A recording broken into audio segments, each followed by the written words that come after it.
The Benjamin Dixon Show is only possible with listener support. Go to www.thebenjamindixonshow.com to register for our blog and join the Progressive Army. And now, ladies and gentlemen, we are now about to witness the truth. It's the Benjamin Dixon Show.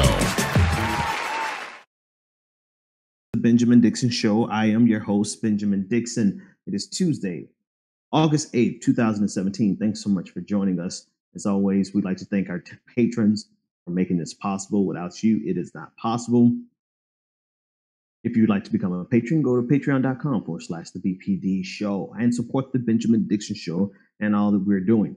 All right, let's jump into it. I mean, breaking news is when you put a madman in charge of America and you already have a madman in charge of North Korea, you're pretty much going to get what we have today, which is Donald Trump unnecessarily escalating the already escalating tensions with North Korea, and North Korea, Kim Jong-un responding in kind by saying that they're planning an attack on Guam. So this is what you get when you have two madmen. Seriously, there is a situation that has to be discussed with regard to North Korea in terms of how to actually solve it, if it's solvable, or if there's anything to solve, right? Those are like generally the three categories that breaks down into.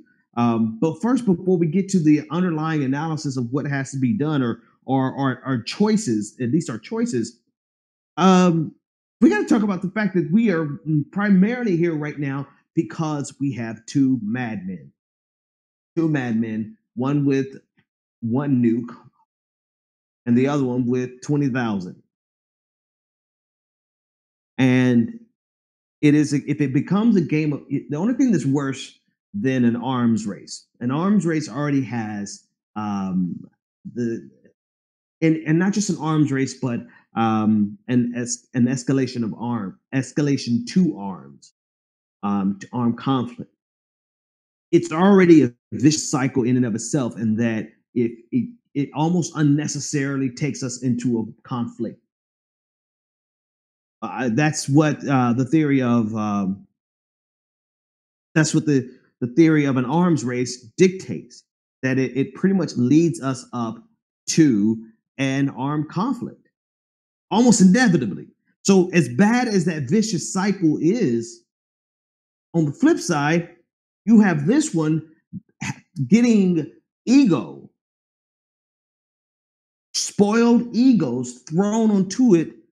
It's almost like an accelerant. It's almost like, we have an already volatile situation that political science models dictate is going to inevitably lead to a conflict. And I use that, that's not 100% precise. They don't dictate that it's going to lead to a conflict, but it allows the possibility that a conflict can emerge when you have two nations in basically in an arms race. This is like North Korea is now using the United States hostilities to justify their need to escalate their weapons, their nuclear weapons. That's the vicious cycle, but that's a vicious cycle that we're already locked in, but the accelerant has been thrown on it because of Donald Trump. We're not in a good position, but now things are significantly worse because he wants to describe what he's going to do in North Korea as rain down fire from heaven, the likes of which the world has never seen. I'm like, this dude is really auditioning for a remake of Exodus, the book of Exodus, for rain down fire, those. And pause and think, he can only be talking about nuclear weapons. 2, has he heard of Hiroshima and Nagasaki? I mean, he's really, the president of the United States is trying to one-up Hiroshima and Nagasaki. Little boy, big boy, what are we going to do, fat boy? Is that what we're looking for, Donald Trump? And it's dangerous. I saw one guy tweet, someone I follow, He said it's scary hearing the president of the United States used to talk like this, but then it's he said the possibility that Donald Trump is saying this, not knowing what Hiroshima and Nagasaki, what happened at Hiroshima and Nagasaki. It's possible that he's saying this and not know it, but it's even more terrifying that he could actually know Hiroshima and Nagasaki and still be saying this.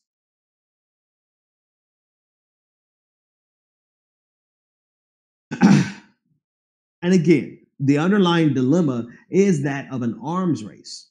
Even though it's a single side arms race, we can lay this model off out as if it was two nations in an arms race, right? As if both nations are increasing their weapons and their weaponry and the accumulation of weapons in order, because they don't know. They don't know for sure what is happening behind the walls of that other nation. The United States doesn't know for sure what's happening there in North Korea, but we have to wag the dog. We have to bark our dogs and make it seem like if you're doing what we don't want you to do, then we're going to hit you. And as soon as we make that threat, North Korea is inevitably going to say, well, if you're going to hit me, then I need to make sure I have a bat to hit you back. And as soon as the United States see North Korea gets the bat, then we talk even harder and louder and saying, if you don't do it, then now we're going to rain down fire and glory from heaven. I couldn't believe what I heard that dude say this today. I mean, like, we have a cartoon character for president. This dude could be like freaking, I don't know, one of these Disney villains with a long twisted beard. I mean, he's literally speaking. I guess it's inevitable, right? What's that?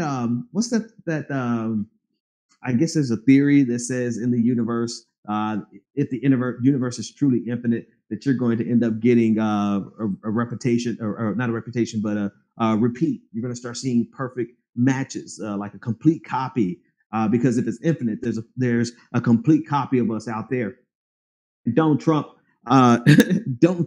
literally is that complete copy. Right? He is a complete copy of this wild cartoon character villain, all mixed together as one.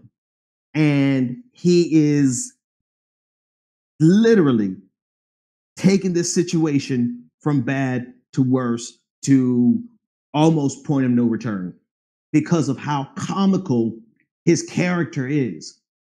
Like, we ended up with the perfect combination of imbecility at the worst time imaginable. Imagine that. I mean, we're almost in a point where you have to imagine 13 days of JFK, the Cuban Missile Crisis. Imagine the Cuban Missile Crisis instead of JFK. Imagine Donald Trump. There is no happy ending to that story. But that's where we are. And the only hope here is that I don't even know. I'm really trying to think where the hope lies in this scenario.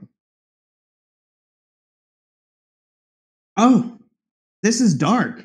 No wonder my mind is blocking it out. This is pretty bad. It almost seems like the worst case scenario as I think of it, but this is not the worst case scenario. If we do get into a conflict, our only hope is that they only have one nuclear weapon and that we can take them out and do whatever if they use it. And that would be that. One city hit and all those people lost. And then the entire North Korea. That's like, if Donald Trump keeps taking us down this path, that's going to be the best case scenario. The worst case scenario is China lays a red line and says, you know, with a person like Donald Trump in the White House. China draws a red line and says, if you hit North Korea, it's equivalent to hitting us. I mean, we have that doctrine here in the Western Hemisphere. If Russia, it still stands from 1962 with Khrushchev. If anyone hit JFK, if Russia hit anything in the Western Hemisphere, we consider it an attack on the United States. So the precedent is set. What if North Korea just turns around and says, hey, if you hit anything, not North Korea, but China, China turns around and says, hey, if you hit anything in this hemisphere, I don't think they can get away with the whole hemisphere, but they can certainly get away with saying if you hit North Korea, it's like hitting us. That's the worst case scenario with a person like Donald Trump in the driver's seat. And so we were already in a situation. Here's where the arms race theory, it's just the basic theory underneath international relations. It's the basic theory that leads up to realism. And it's based out of the history of the Peloponnesian War by Thucydides, and basically talking about Athens. I believe it was Athens and Sparta. Either Athens, anyway, two Greek nations were escalating hostilities in an arm race that took on a life of inevitability, and because the one nation did not know what the other nation was doing, but they knew that nation. The only thing they knew about that other nation was that they were arming themselves. And because they knew that about the other nation, they don't understand the intentions of that other nation. I have no idea what that nation is going to do with this weapon they're getting, but we have to prepare ourselves. And so they started preparing themselves. And then both nations see the other nation escalating in arms. Well, of course, they're going to go to the next level of the arms race, as far as their technology will allow them to go. But then, of course, their hostilities are going to increase because I see you gaining more weapons. So I'm going to gain more weapons. But then you gain more weapons. And so I gain more weapons. And you set this process of an inevitable war into motion. That is the underlying theory that's happening right now before our eyes. And even though it's one side, because the United States is already here with regard to our weaponry, we're at the pinnacle, hopefully, for the love of holy God. You know, we're talking about the United States arsenal includes hydrogen bombs. I believe they still include hydrogen bombs. I don't know if that was someone with a good tap on where we are in our nuclear deproliferation, I guess you can call disarming. But if we still have hydrogen bombs in our arsenal, you're talking about the peak of weaponry attainment, where we have to trigger an atom bomb in order to trigger. We have to set off an atomic bomb in order to trigger the hydrogen bomb. I'm sorry, I kind of laugh when things are like, you think about the absurdity of that. That's where we are. So on the United States side of the ledger, we're at the pinnacle of our weaponry, and this is where North Korea is trying to get in within range. And so it's a one-sided arms race in which one side has all the weapons, all the guns, all the bombs, and the other side is trying to catch up. So it's a little different than the arms race theory, but I think it shows you exactly what's going on and why what Donald Trump did today makes it that much more volatile. What he did today makes it that much more volatile. But holy shit, did you see what Kim Jong-un said as soon as business was over today? When he said they're preparing to attack Guam. Like, okay, I spent the last few minutes saying how dumb Donald Trump has made this. Yes, and this is the result. This is nothing but Kim Jong-un responding to Donald Trump's hubris, trying to show his hubris. So you have two little men trying to dick measure. Holy shit. He's talking about we're going to bomb Guam. He's targeting Guam. And I'm like, dude, the problem is there are going to be voices in the crowd who say, don't do anything to North Korea, solidarity with North Korea, hands off North Korea, you know, and they say it as a general, and I'm semi-mocking it, but I'm not mocking it because I want to talk about the underlying argument there. But they outline a simplistic policy of just let North Korea get a nuclear weapon. Now, most people won't say that, but what they will say is every goddamn thing else. They will say, this is an American imperialism taking us to the point of war yet again. They will say, This is America's the #1 rogue state. Ajuma Baraka from the VP pick for the Green Party for vice president. He's going to say that you are America's the rogue nation, not North Korea. Okay, that's fine. You're going to have people say that we have no right to tell North Korea what to do. Okay, you're right. But no one really is going to say the natural conclusion of those position points. The natural, you know why? Because it's the absurdity that you have to make them defend, and as a debate tactic, right? They don't want to say the absurdity, but you have to call them out on the logical conclusion of the absurdity, right? And this is not saying that what they're saying is absurd, but the natural conclusion that they're leaving out is absurd. And that natural conclusion to their logic is, if we don't have the right to tell North Korea what to say, which we don't. If we don't have, if America is the real rogue nation, so we shouldn't, to quote K, right? It's a logical fallacy there, but we'll let them get away with it.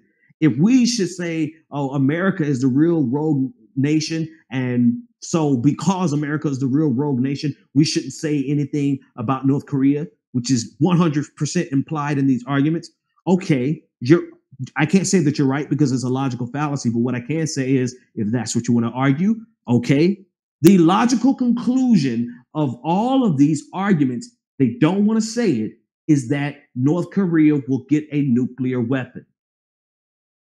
Plain and simple. So that's really where this goes. And once you say that, it's irresponsible for you to say that and not discuss the real implications of what that means. People leave it there and just say, oh, we'll let them get a nuclear weapon. We don't have the moral right to tell them anything.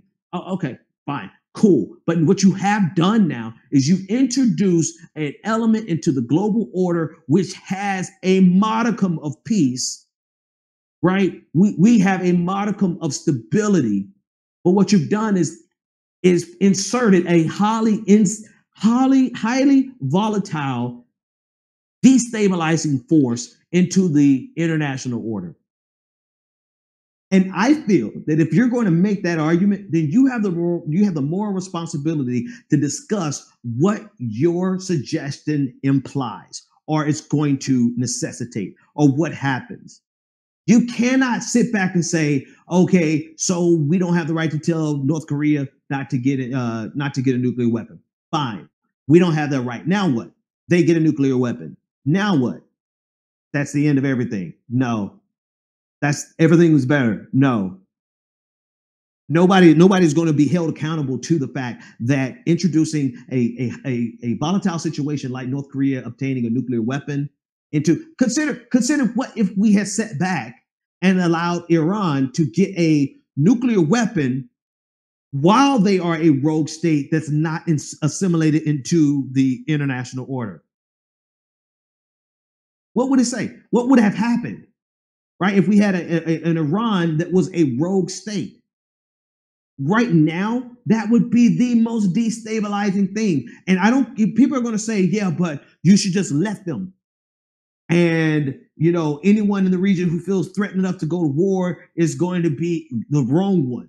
And somehow or another, it'll be connected to American imperialism somehow. But anyway, I digress. But the point is that once you put that destabilizing force into the equation, it disrupts the equation. And I have too many progressives who say, oh, we don't have the moral authority to tell them what to do. And they never address what the natural conclusion of that logical argument, or illogical many times, of that argument, what happens.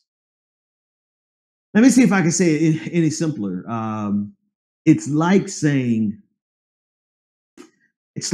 well, okay, let's use this. It's like saying, I'm going to set off a nuclear weapon, and then you decide not to discuss everything that happens after setting off that nuclear weapon. That's almost quite literally. Not quite literally, because there's the other argument. North Korea doesn't have any reason to attack. They don't have any reason to attack. And so they're getting this nuclear weapon simply as a deterrent against the United States. Because somehow we believe it more likely that the United States, anyway, I'm going to leave that one alone. We believe that the United States would use it in 2000. We believe that the United States would do the most devastating thing to international order. The most, I mean, I'm sorry, folks. This is not, you're like, holy shit, this changed. This is not the most progressive argument, Ben. Notice I haven't advocated going to war with North Korea is the worst thing that we could do, and we should not do it. And I'm going to say that. But holy shit, if we don't examine the implications of everything that what I just said, this is why I struggle with it, right? I struggle with it because I have a responsibility as a thinker to say, okay, no, we shouldn't, hands off North Korea. I need to deal with the ramifications of the argument I just made. I need to talk about the implications of everything that I just said, because it doesn't just end there. And it's disingenuous and detrimental to intellectual thought for us to throw out a suggestion, a recommendation, or an argument, and when the real life implications of that argument include the most destabilizing component that we've seen since the last nation that got a nuclear weapon that we didn't approve of. Pakistan. I mean, holy shit, that's the perfect example. Right? You have Iran, I mean, not Iran, you have India and Pakistan, two neighbors, bitter enemies. And they both, can you imagine what would have happened if Pakistan got the bomb and India didn't get the bomb? Could be nothing, right? Could be nothing. But you sure as hell better believe that thinkers who are and advisors to our leaders who, I mean, holy shit, I'm talking about Donald Trump. So it's like making my head hurt that Donald Trump is in this position. But you better damn well believe that a person who's advising the president of the United States, let's just pretend like we have JFK there for a minute, because just think, I mean, seriously, that shit depresses me when I think about Donald Trump in this situation and him having to deal with a complicated thought. And so what realistically is going to happen is you're going to have advisors around him who have the 2-sentence solution to keep it simple. Let's strike. That is a nauseating feeling. That's nauseating because they're saying let's strike without any thought, any real thought into what happens after that. And so they are doing the same exact thing that I'm behooving us not to do on the progressive side, which is to simply say, let's not do anything and not answer the question of what happens when North Korea does get the bomb. Now, if your argument is nothing's going to happen, oh, okay. I just need you to give me a really good explanation as to why you think nothing would happen when history has taught us the theory of the arms race. Not really a theory, but concept. The arms race concept. Everything has taught us when you have a regional power gaining weaponry and escalating in their arms race, then their neighbor is going to do the same thing. And right now, you know what they're depending on? They're 100% depending on the fact that America has promised to protect them. Japan and South Korea. 100% relying on that. And thank God they're relying on that, because if not, they would be getting their own nuclear weapons as well. I mean, hold on. I mean, Japan, I think Japan's already armed. My brain is not calculating that properly, but I'm sure somebody in the chat room has already yelled whether that is accurate or inaccurate. But the point is, it's a highly volatile accelerant that's being thrown into a already volatile situation. And everything about this, from Donald Trump being the idiot that he is, unnecessarily saying this. Did you see him? He was flanked by his wife, and they were at some golfing thing. Like, you know, you are essentially saying the most dangerous thing in the world from the most ridiculous place in the world. This is like, take the Disney character, the villain. This is like him, you know, making his most evil speech, and he's doing it from, you know, from the toilet. That's how ridiculous this is how ridiculous Donald Trump sounds and the absurdity of what he's saying. So it's destabilizing on all ends. Where do we go from here? The only way we really go from here and not blow everybody to smithereens is that there's somebody smart advising both of them that there is a possibility of escape. Despite everything that I just said for the last 20 minutes, there is a possibility for escape, and that's for both sides to communicate. That's it. The only way we got out of the Cuban Missile Crisis was that there was smart enough people on both sides to say there's a third way for us to get out of this. Without there being the possibility of diplomacy, we would not have had the ability to get out of the most recent missile crisis that we had, or the arms race that we had with Iran.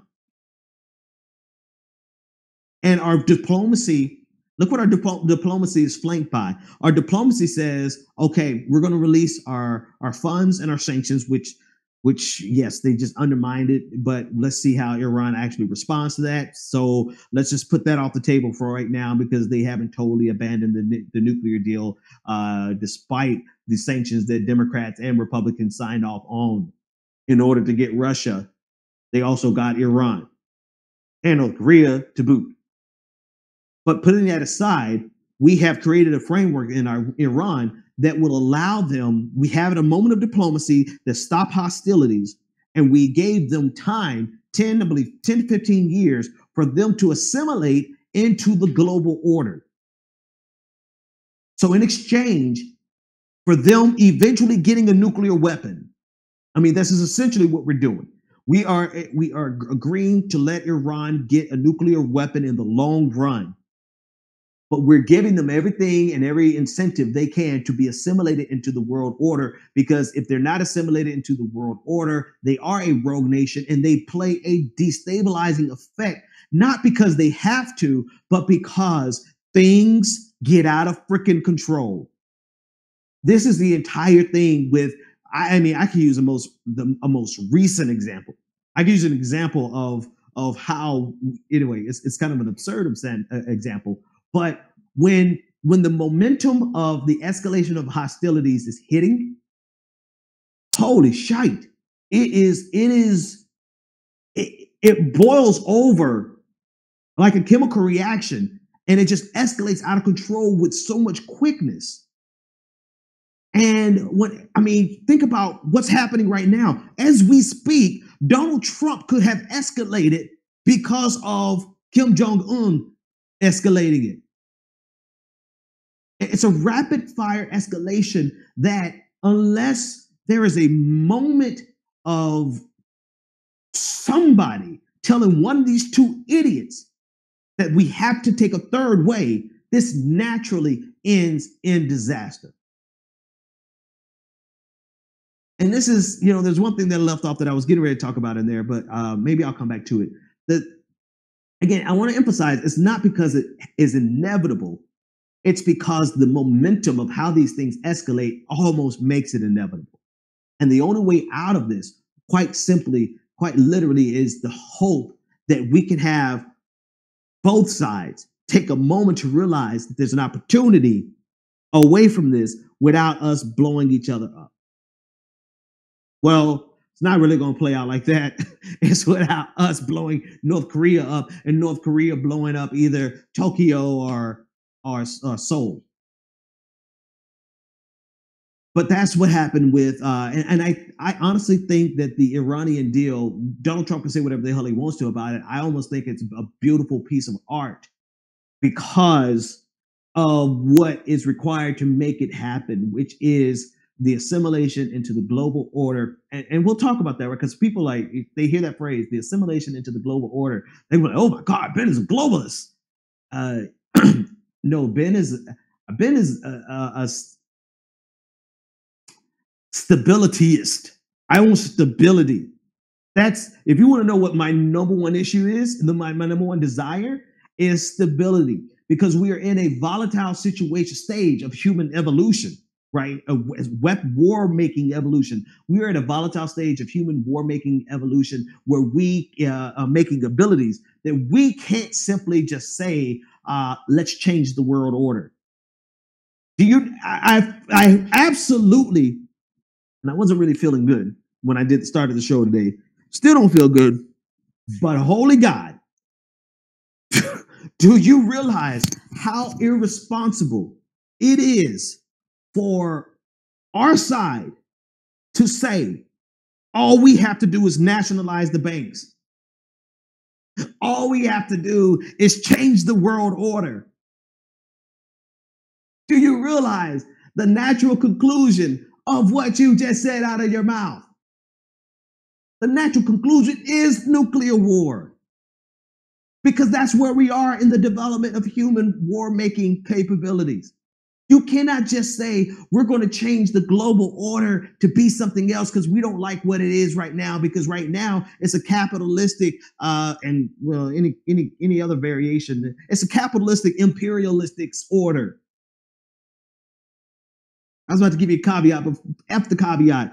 We have a capitalistic imperialistic order on the global stage. And at best, you can try to make the case that America is a benevolent dictator, imperialist.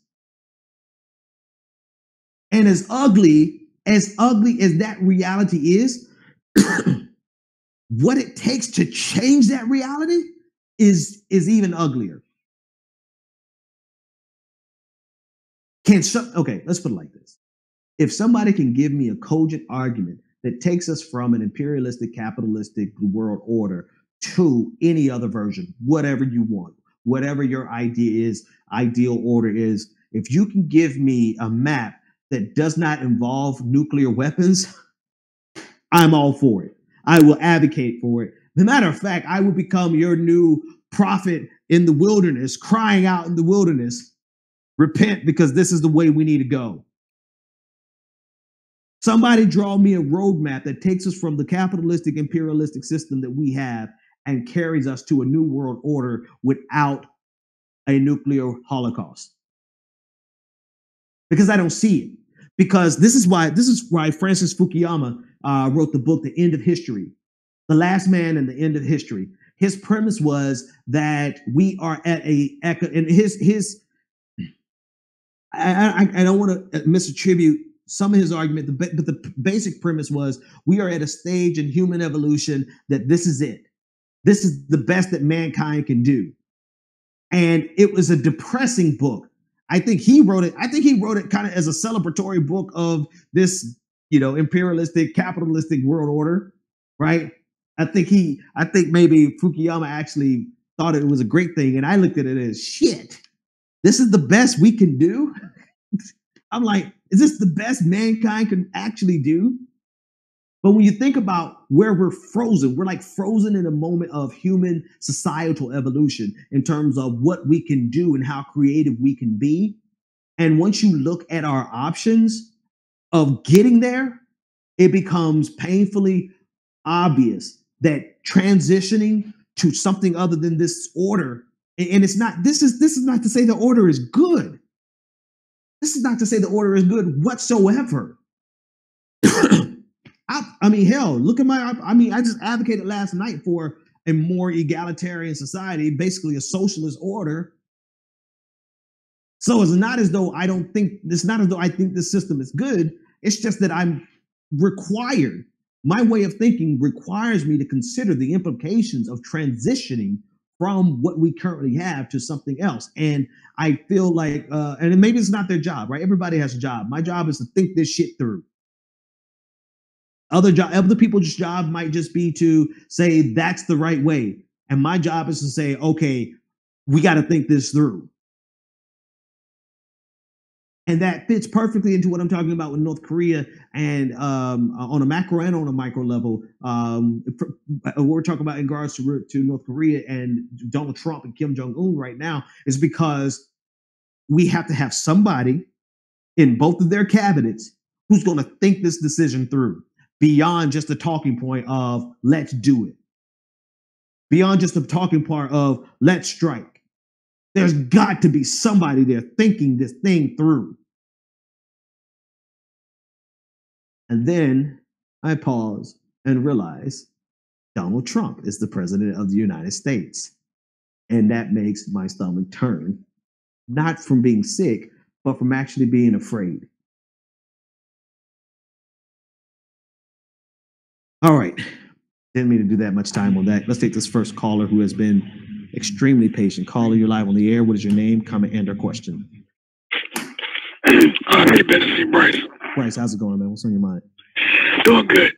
So there's a couple layers here I want to bring up with everything. So you have an administration that just crazy out there, psychopath. You got a guy, Steve Bannon, who wrote a book in general. Mm-hmm. You have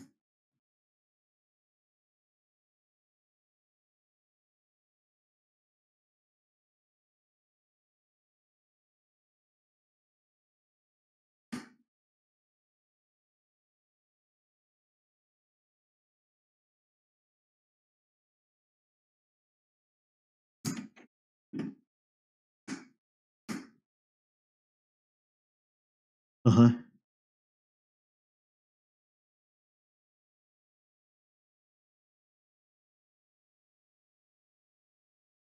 Can they hear him back now?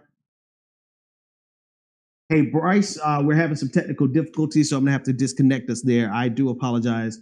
Yeah, I thought you guys could hear him, but apparently not. All right. We're going to have to do it without callers tonight. Had a great time last night, but we're going to have to do it without callers. I'm not quite sure why you wouldn't hear. Can you guys hear me? Yeah, everybody can hear me, but they can't hear. Okay. All right. Well, we'll try it again in a minute. Yeah. Sorry about that. Let's take a dive into the next thing that I wanted to talk about. And I'm really definitely interested in seeing your comments on my thoughts. So leave them on the comment section if nothing else. I'll toggle through all of our comment sections because it is, both in the situation with North Korea and Trump, it's the reality that we have to have somebody in there thinking that could say, hey, guys, there's a third way, right?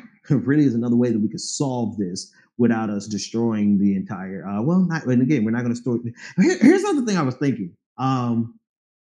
And this is where the actual limitation of my knowledge, because I have no clue. Somebody in the audience may have a clue about this, and I would love to hear from you. When nations, let's say, worst case scenario, right? This is a horrible thought experiment, but shit, like I said, this is my job to think this shit through. Okay, North Korea does something stupid and hits Seoul.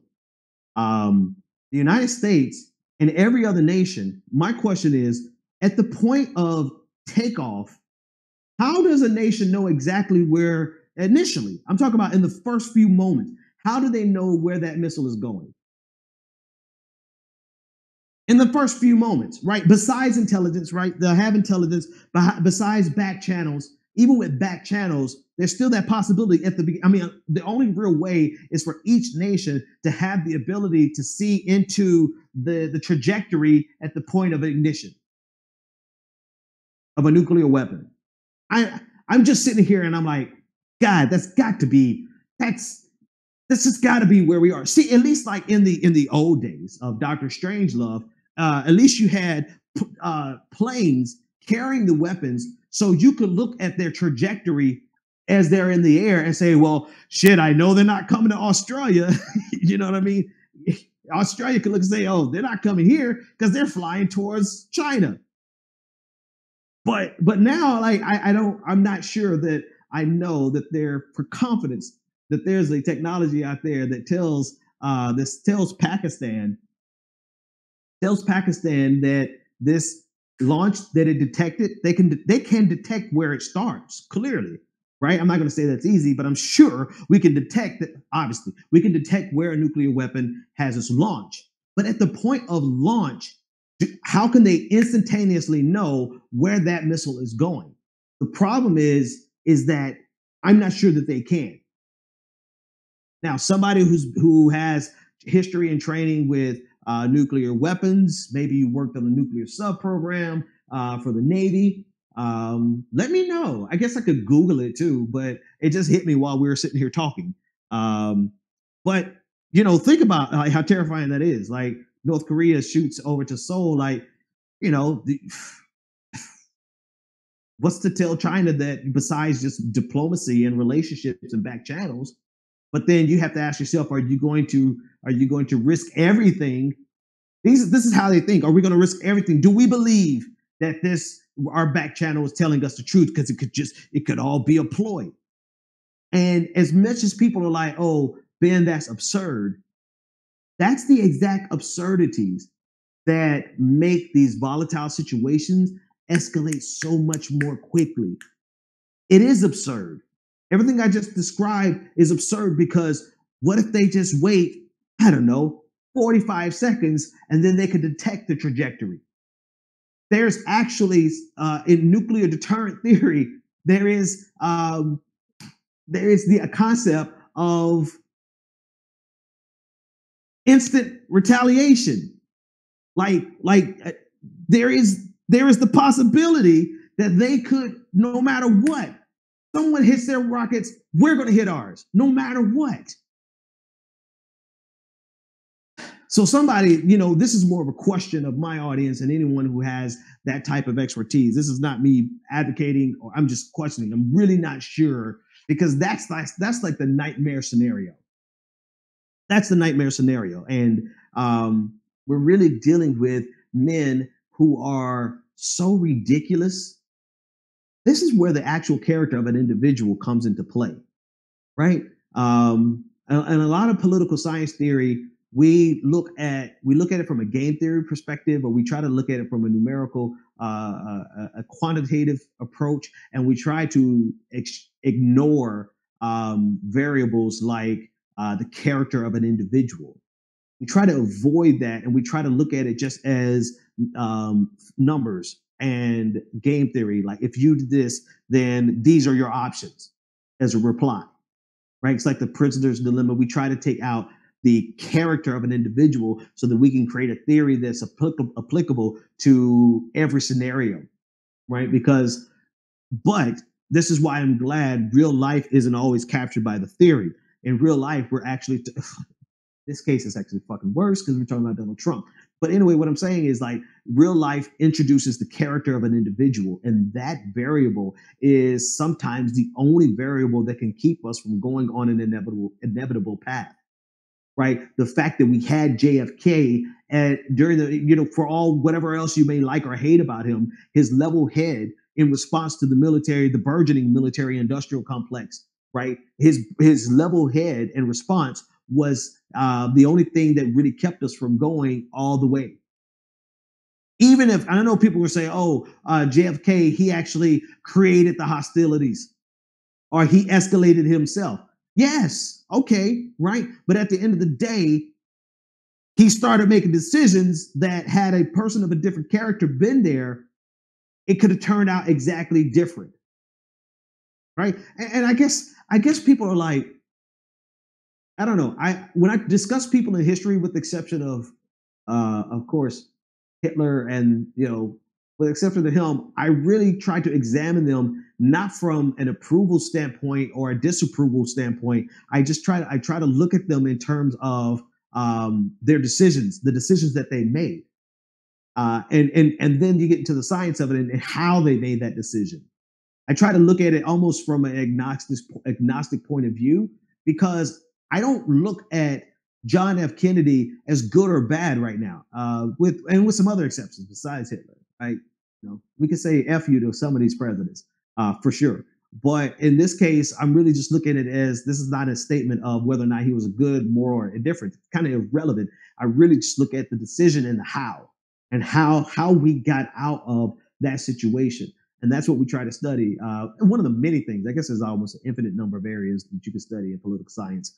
And I'm really just harkening back to my days on my master's level. So, but the point is that when you consider the game changer that the individual's character plays, for the better or for the worse, and you pause and think about Kim Jong-un and you think about Donald Trump, this is how we get to where we are, and it becomes a rather depressing proposition. All right. I really wish I could hear you guys tonight, but let me try. You said that you heard the last caller until a certain point, and then you lost them, correct? All right. So then that means that this should work. Let's try this caller. Caller, you're live on the air. What is your name, comment, and or question? Yeah, caller, this is you. You're here. I hear your phone rattling. What's your name, comment, and your question? My name is Vince. I'm at Real Word Slayer on Twitter, man. This is the first time I've gotten a chance to actually talk to you or to watch live. Cool, and talk to you. Pretty cool, dude. What's your handle again on Twitter? At Real_Word Slayer. Oh, okay. Hey, man, what's going on, man? Good to hear your voice. What's on your mind? Whew. This is important, man. What we're talking about with North Korea. I wanted to ask you about or talking about a little bit was you know, you're looking for that dim ray of light, you know. Yeah. And I think that, you know, part of that is that, you know, is the understanding that, you know, even though Trump is acting like he wants to go it alone, all of this is still happening in an international context with other players and other actors, you know. Yeah. And you know, I think that anybody who's like, you know, honest about the situation can acknowledge by this point that Vladimir Putin has a lot of influence over this president and over this White House, right?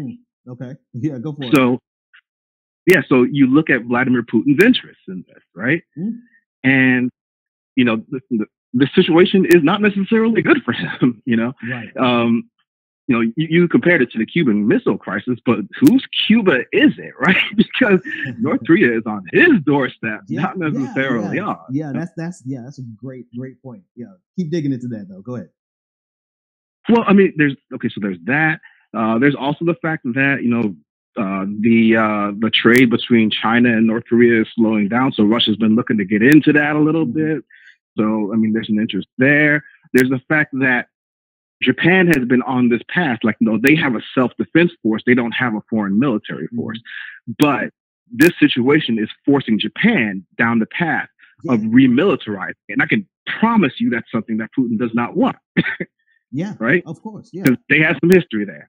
You know, so I just want to, like, you know, just those are good look at those other interests and not be so you know, I hate to say it that way, but America first. Because there's a whole lot going on, bro. All right, man. Hey, thanks for the call, man. Audience heard you loudly and clearly. 857-600-0518. I mean, he points out some good points, right? Since we're digging deep down into this concept, like whose Cuba is what, right? We're talking about North Korea being the Cuba for Russia and China, which is why I actually threw that proposition out there in the first place. I said, like, what if China throws down a red line? What if China throws down a red line and say, if you hit anyone in this hemisphere or on our border, if you hit anyone on our border, we consider it an attack on China? Because that's literally what the United States said during with regard to Cuba. They said, I'm sorry, actually, I'm actually misstating. They would consider the presence of nuclear weapons in that region a threat. Anyway, I think I'm getting confused now. It says it's late at night. But the point is, China, there's a precedent for China to lay down that type of ultimatum.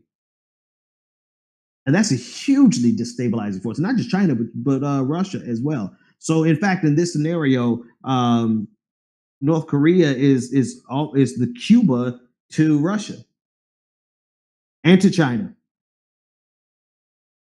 And that's that again. And this is why I just simply think we have to think these things through because absolutely need someone who has thought this process through talking to the president of the United States. If all he has are people saying strike, strike, strike, strike, like cheer, chug, chug, chug, some old white boy, fraternity shit. You know what I mean? If you have that, then we're fucked, man. I'm sorry, excuse the language, but like, I don't see how this plays out well. And this is why everybody says that Obamacare is his best legacy. Honestly, I think the Iranian nuclear deal is probably his most enduring legacy of something positive, Because I mean, I hate to say this, man. I hate to say this. Oh God, I'm going to say it anyway. I guess. All right. I always start that. You know what? I I can't really say this without getting in trouble. But as a progressive, let me put it on me. As a progressive and a person who is hugely idealistic and really wants world peace, so much so that I went to study war and peace so that we could figure out how to get peace, a constant state of peace, or get to a place of peace. And then the reality of studying the situation, you realize, the best peace that we could come up with by the time we broke this thing was what we have right now. And that means that I am a progressive who has hopes for peace, so much so that I study this, but I'm hit with the sad reality of this might be the best peace we can come up with. Give or take some percentage points, right? Give or take, a margin of error, right? All right, I'm not saying that we have to accept everything and not fight back the way we can fight back, to advocate, to protest, to try to stop the wars that are going on. There's always going to be ways of making our system better. But I don't see a way that we change our system without destroying everything, right? And that's kind of the whole thing we're talking about. And I prefaced all of that to say this next sentence that I'm just going to say. Oh God, this is horrible. I don't see progressivism helping on the international affairs issue. Whew. I've been holding that in for a long time. I don't feel liberated. I've been holding. It's the ugly truth. It's an ugly truth that really depresses me. It depresses me because I fucking got in this. I got into this trying to answer the question of how do we bring world peace. And I came into this as an anti-imperialist. I came into this saying the only problem with the international world is the United States of America. America is the problem. Catch me around 2002, and that's what America is the problem. America is the great destabilizing force. We're the issue. And all we have to do is all America has to do is get out of the way. So can't nobody tell me about being anti-war. I don't know. I'm trying not to cuss. My dude, I've been anti-war since before some of y'all knew what the anti-war movement was. And of course, I got some old people in here who follow me that probably were in the anti-war movement when they were in the 60s. Okay, you win. But the point is, I have been anti-war for the longest, and that's why I took money out of my pocket to go study it.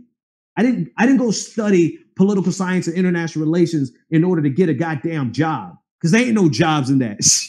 I went to study the world as it is so that I could try to figure out how to make it something else. And you know what depresses me right now, still today? For all of my idealism and as smart as people think I am and as smart as I think I am, I cannot figure out how we go from an imperialist capitalist system and go to anything else without destroying the entire world.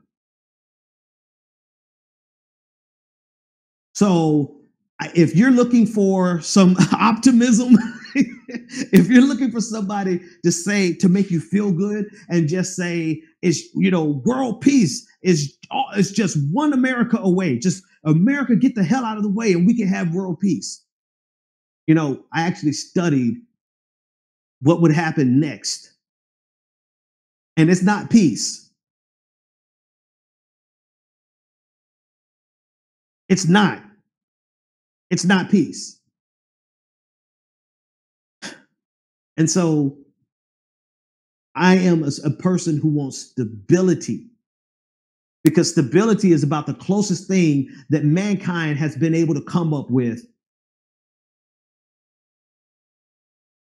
in response to our ability to kill each other so well.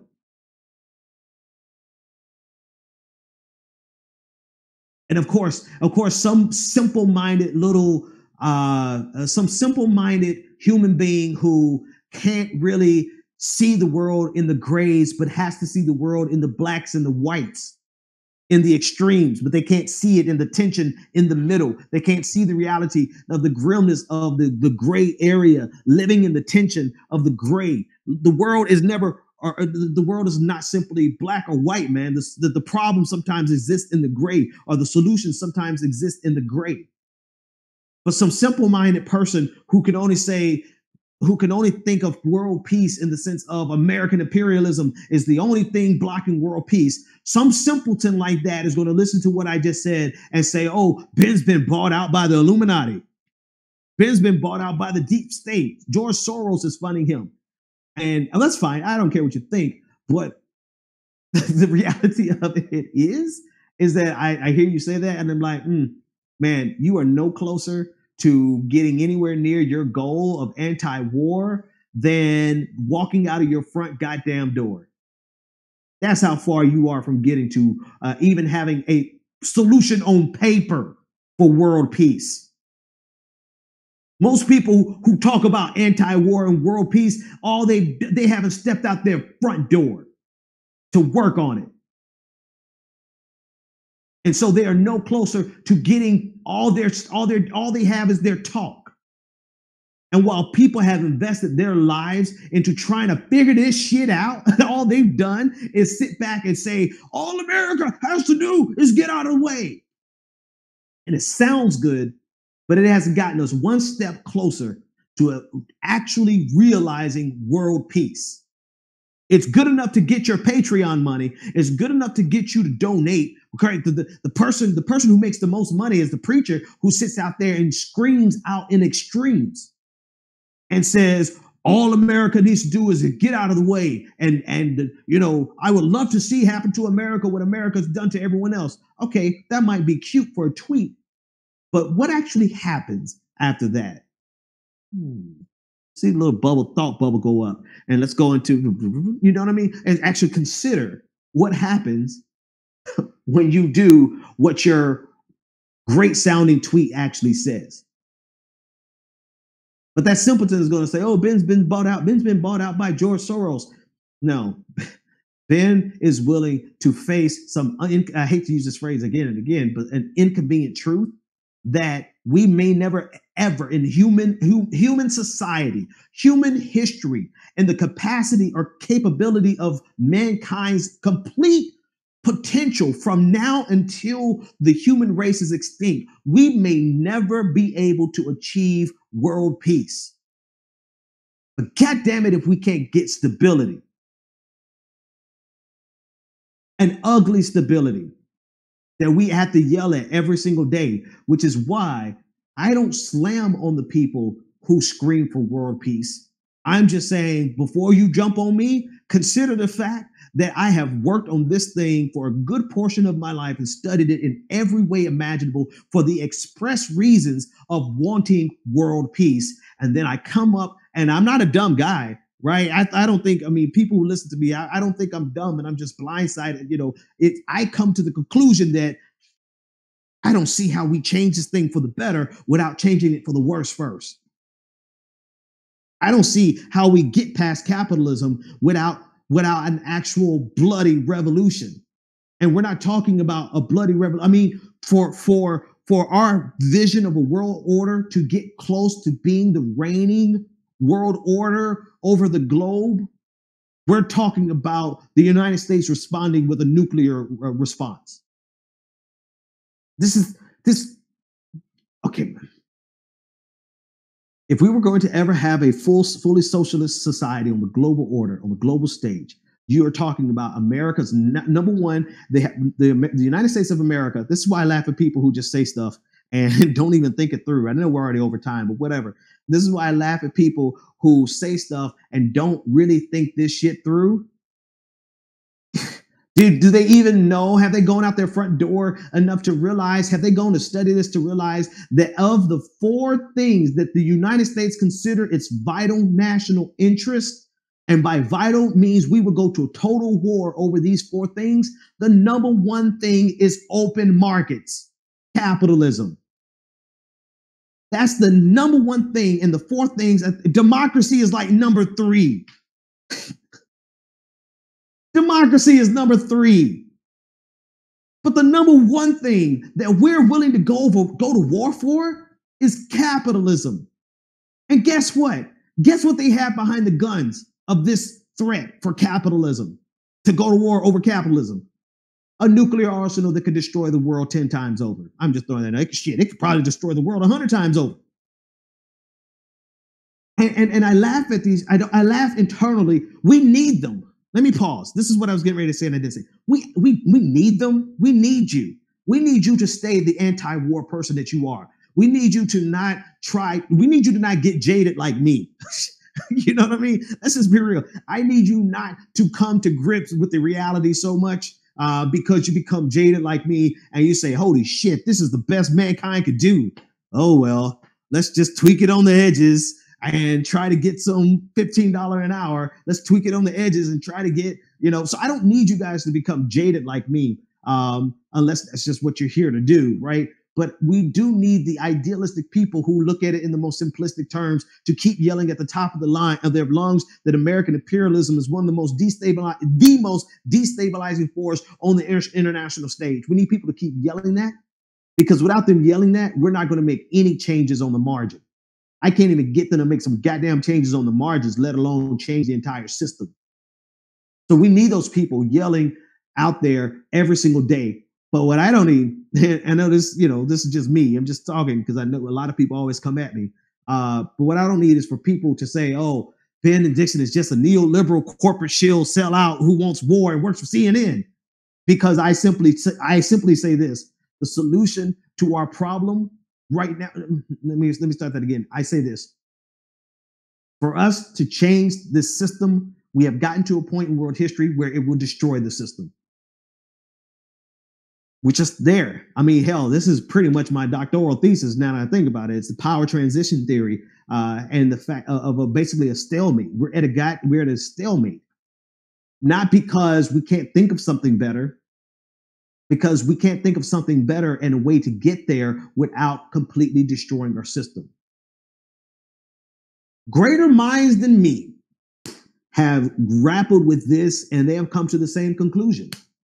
And a lot of people always try to explain this away and say the people who come to this conclusion, they're corporate sellouts and they're tools of the military industrial complex. And I'm just sitting back saying, I actually am a Gene Roddenberryanist, however you say it. I don't shit if I know, but I felt like, God damn, all we need is a communist economic society and a Starfleet armada, peacekeeping armada, and we can do anything. That's how ridiculously idealistic I was getting into this. And my conclusion, based on studying for years about how do we get to a better place in society, was like super depressing, because we have the biggest power in the world with the most devastating weapons in mankind's history standing behind capitalism, saying that that's their number one goal. That's their number one vital interest. And you want to tell me all we got to do is nationalize the banks?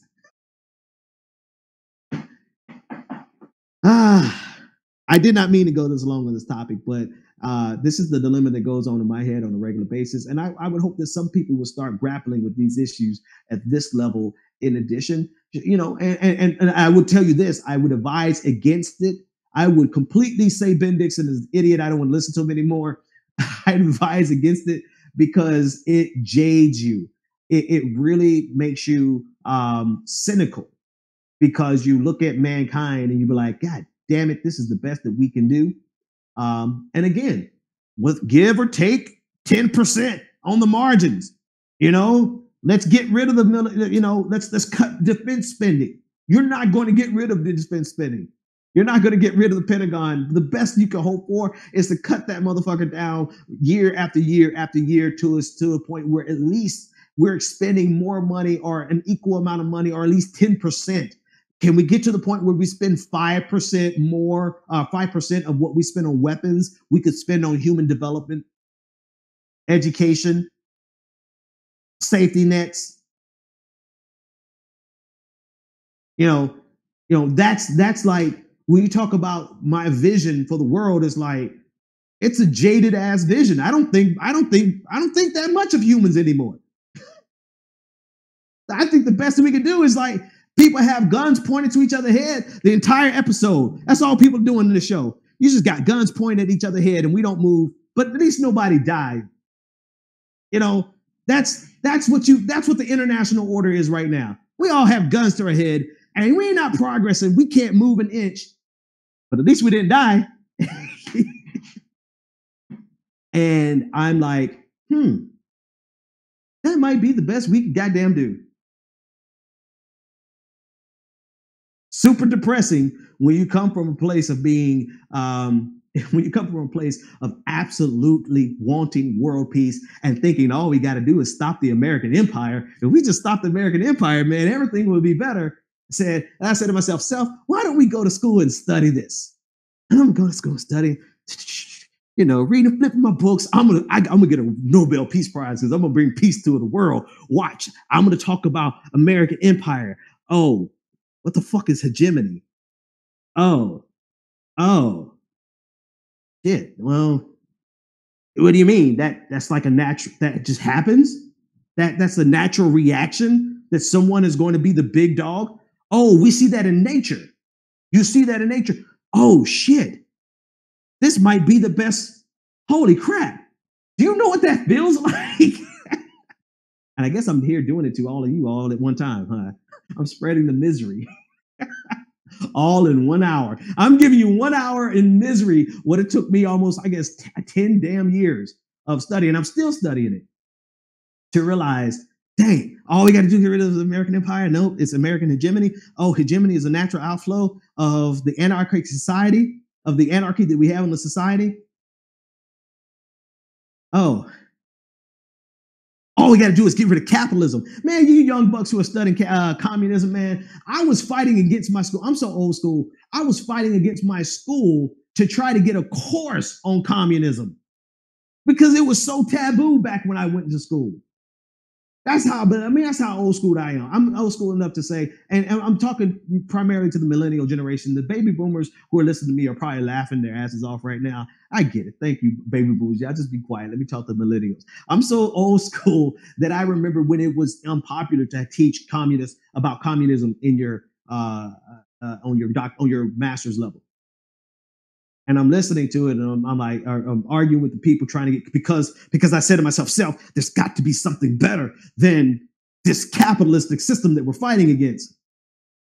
So I'm studying, and then we argue back and forth about human nature. And I still believe in human nature better than that for capitalism. But I'm reading it and realize, God, wait a minute, you mean the United States will go to nuclear war over capitalism? And you're like, oh, shit, hang on. Hold the fucking phone. The United States will go to nuclear war over capitalism? Now you show me how we change this without destroying the system. Why do you think China is getting assimilated into the global order? They've changed from a communist economy, and they're still authoritarian in their government, but they've changed from their communist economy to, a state-run capitalism where the state intervenes, but it's still a type of free marketplace, at least in terms of foreign direct investment. You know what I mean? It's capitalistic by another name, right? That's why we have it. That's why we have China becoming assimilated into this global world order. Because somebody over there actually thought this thing through and said, wow, goddamn America, not really going to be able to spread our communism a lot further. Shit, they got all the way to our border state. And now we have, instead of one Korea, we have North and South Korea. 50 freaking goddamn years stalemate, a war that's still going on. 60 years now, hell, time is flying. China realized, we got to get assimilated into the system because there's no changing. We're at the point now where Iran is saying, I guess we got to get assimilated into the system because there's no changing it. Not without completely destroying mankind. And you have to ask yourself, is there anybody dumb enough out there to actually trigger this into motion, into the demise of mankind? And one of the people, if you were to pull anybody out of the air to say who would be dumb enough to actually take us into the abyss, it would be Donald Trump. And with that, I want you all to have a good night's rest and have sweet dreams. And don't think about anything that I just said depressing us for the last hour. Take care, and I'll see you tomorrow.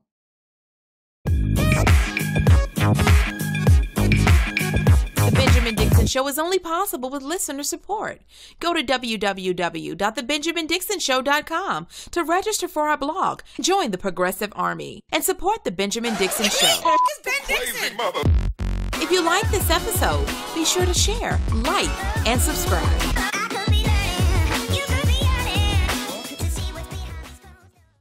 Consider becoming a Patreon. Go to www.patreon.com/The BPD Show and support The Benjamin Dixon Show.